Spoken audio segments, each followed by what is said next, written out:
je vous propose un pain sans gluten. Pourquoi sans gluten? Parce que malheureusement, actuellement, il y a quand même beaucoup de gens qui sont intolérants au gluten. Mais également, pour vous prouver qu'on peut faire rapidement nos propres farines avec le Thermomix. Et donc, on pourrait être en camping, avoir le goût de se faire un bon pain maison, mais de ne pas avoir de farine à disposition, mais du riz basmati. Donc, aujourd'hui, c'est ça que je vais vous montrer comment on va réaliser avec des produits tout simples, avec ce qu'on a sous la main, un bon pain maison qui va être préparé au Thermomix, mais également cuit au Thermomix. Donc, sans plus tarder, on commence notre recette. Pour ça, on va avoir besoin de 200 g de riz basmati qu'on va aller réduire en farine, tout simplement. Donc, vous allez voir, c'est vraiment très intéressant de voir avec quelle facilité le Thermomix va nous permettre de réaliser ça. Donc, on va partir notre Thermomix 1 minute à la vitesse 10. Donc, notre première minute pour la réalisation de notre farine est terminée. Alors, comme vous allez voir, ça a quand même bien fonctionné.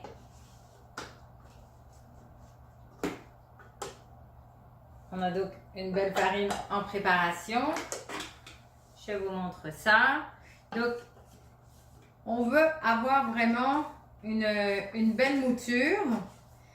Donc, on va aller remettre 1 minute, encore une fois à la vitesse 10, pour être sûr d'avoir une farine bien fine. Donc, on repart ça, sans plus tarder. Encore une fois, 1 minute, vitesse 10.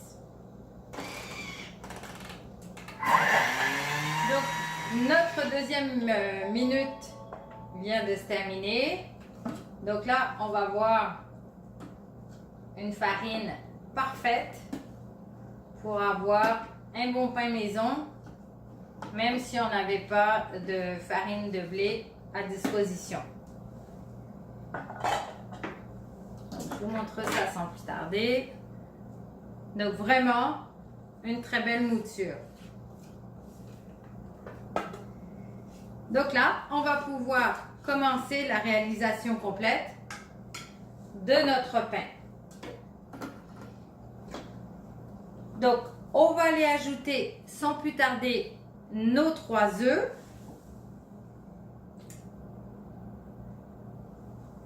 On va également ajouter nos 35 g d'huile d'olive. Nos 80 g de tomates séchées. Aujourd'hui, on réalise un pain, donc tomates séchées, olives et fromage mozzarella ou cheddar. Mais on aurait pu également réaliser ce pain, par exemple, saumon fumé, aneth et citron, ou encore tout simplement jambon et fromage cheddar. Donc, c'est vraiment avec les ingrédients qu'on va avoir sous la main. C'est la beauté de cette recette. Donc là, je vais aller mettre mes 80 g de tomates séchées. Également, ma cuillère et demie à thé de bicarbonate de soude. Je vais y ajouter une cuillère à thé d'herbe de Provence. Ça aurait pu être de l'origan. Ça aurait pu être un assaisonnement italien également. Et je vais ajouter 200 g de lait.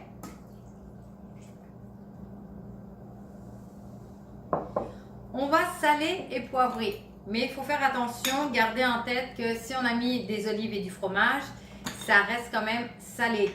Donc, on va y aller tranquillement. Là, je vais mettre surtout un peu de poivre.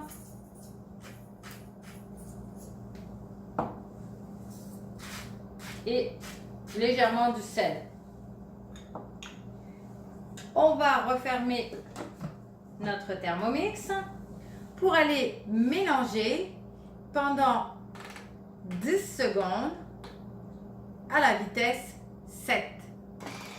Donc, on a mélangé tout ça. a donc un beau mélange tout prêt.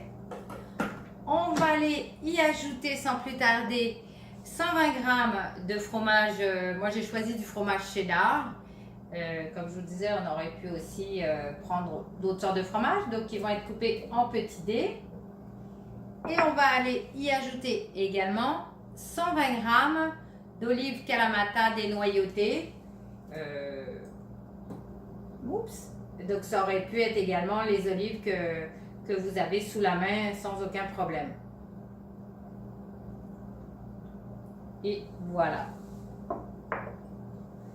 Donc on va aller cette fois mélanger tout ça. 5 secondes.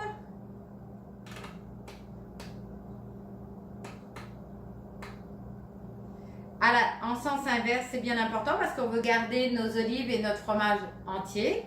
Donc, on va les mettre en sens inverse. Oups. Et on va partir ça à la vitesse 3. Donc, tout vient d'être bien mélangé. Donc, on voit, nos olives sont bel et bien entières. On a également nos morceaux de fromage. Donc on va aller disposer tout ça dans le Varoma. Donc le Varoma, c'est ce qui va nous permettre de faire notre cuisson à la vapeur avec le Thermomix. Donc j'ai préparé, donc je vais avoir mon plat à l'intérieur, un plat à pain tout simplement en aluminium pour faciliter la chose. Donc, j'ai même pas besoin de beurrer, j'ai pas besoin du tout, ça ne va pas attacher. Je vais aller donc transférer ma préparation dans mon plat. J'aurais pu bien entendu y aller avec des olives vertes tout simplement, si j'aime pas les olives noires, ou faire un mix olives vertes et olives noires avec le fromage. Vraiment, allez-y avec ce que vous avez sous la main. Là, je vais ajouter par-dessus, pour donner un peu de goût, un peu de charme à mon pain, des graines de lin. Là encore, ça pourrait être des graines de chia, ça pourrait être vraiment des noix même, des noix qui seraient en petits morceaux qu'on irait mettre par-dessus. Donc, on va aller mettre ça sur le dessus de notre pain.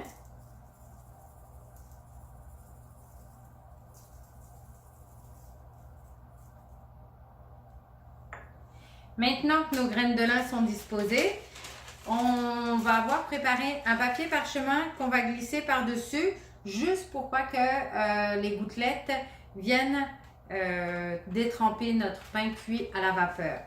Donc, ça va être plus simple, je vais vous l'emmener ici. On va placer ça dans notre Varoma ici. Le couvercle. On va simplement rincer rapidement notre bol. On n'a pas besoin qu'il soit complètement nettoyé puisqu'on va juste y ajouter de l'eau pour cuire notre pain à la vapeur. Alors maintenant que notre bol est rincé, on va donc le replacer ici. On va aller ajouter 1 kg d'eau.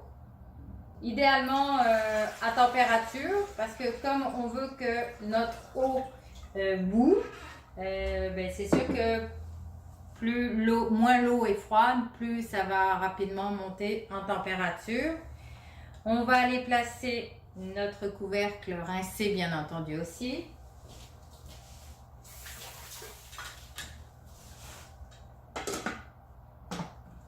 On place ça, on enlève notre couvercle et on va aller placer notre pain sur le bol pour cuire tout ça pendant 1 heure à Varoma. Donc, ce qui va permettre à l'eau de bouillir pour être en vapeur. Et on va faire ça à tourner à la vitesse 1,5. Alors, notre pain est parti pour 1 heure de cuisson à la vapeur. On va pouvoir le déguster idéalement tiède, mais ça peut être à l'apéro froid également, comme on le souhaite. Et je vous laisse aller votre imagination pour les ingrédients que vous allez pouvoir y mettre dedans. On se retrouve à la sonnerie pour le dévoilement de ce bon pain moelleux sans gluten. Donc notre pain a fini sa cuisson au varoma.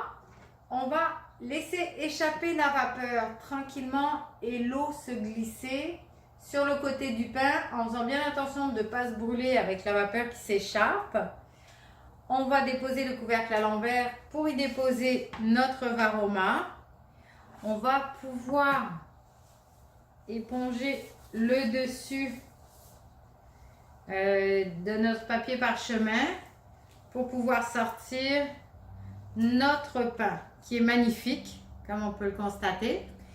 Je vais le laisser refroidir un peu. On voit que ça n'a pas attaché du tout sur les côtés, hein. Je suis capable complètement d'ouvrir mon pain. Je vais laisser refroidir un peu pour le placer sur le plat que j'ai préparé avec une salade et que je vais pouvoir ensuite venir découper et placer donc sur mon plat de présentation. Donc on se retrouve au moment de couper. Pour ne pas me brûler, je vais laisser refroidir un petit peu. Donc mon pain est démoulé. Comme vous pouvez constater, ça n'a pas attaché du tout dans mon plat. Ça s'est vraiment super bien démoulé. Mon pain est magnifique. On va pouvoir donc venir le couper délicatement. Comme on voit, il a une belle texture. On y retrouve nos olives et notre fromage mozzarella. Il va être parfumé complètement avec nos tomates séchées qu'on avait mis également. Vous voyez, vraiment, c'est magnifique. On voit ici, on a un beau pain bien moelleux, réalisé donc sans gluten, avec ce qu'on avait sous la main. Donc, je vous souhaite très bon appétit. N'hésitez pas à liker ou à partager si vous avez aimé la recette.